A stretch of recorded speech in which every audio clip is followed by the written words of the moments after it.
ରାଜନଗରରେ ଚାଞ୍ଚଲ୍ୟ। ପୋଲ ପାଖରୁ ମିଳିଲା ଯୁବକଙ୍କ ମୁଣ୍ଡବିହୀନ ମୃତଦେହ। କେନ୍ଦ୍ରାପଡ଼ା ଜିଲ୍ଲା ରାଜନଗର ନିର୍ବାଚନ ମଣ୍ଡଳୀ ଅଧୀନସ୍ଥ ସଂସାରଫଳ ଅଞ୍ଚଳରେ ଏକ ଅଭାବନୀୟ ଘଟଣା ସାମ୍ନାକୁ ଆସିଛି।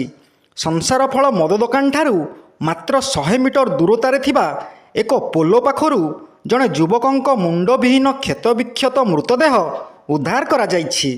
ଘଟଣା ସମ୍ପର୍କରେ ଖବର ପାଇ ଗ୍ରାମାଞ୍ଚଳ ଥାନା IIC Srikanta Barik police team ସହ ତୁରନ୍ତ ଘଟଣାସ୍ଥଳରେ ପହଞ୍ଚିଛନ୍ତି। ପୋଲିସ ଶବକୁ ଜବତ କରିବା ସହ ଘଟଣାର ତଦନ୍ତ ଆରମ୍ଭ କରିଛନ୍ତି।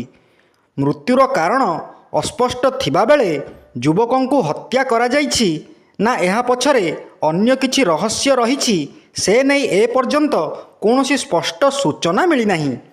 ଏହି ଘଟଣା ପରେ ସ୍ଥାନୀୟ ଅଞ୍ଚଳରେ ଭୟ ଓ ଉତ୍ତେଜନା ପ୍ରକାଶ ପାଇଛି। Bureau report, G9 Odia.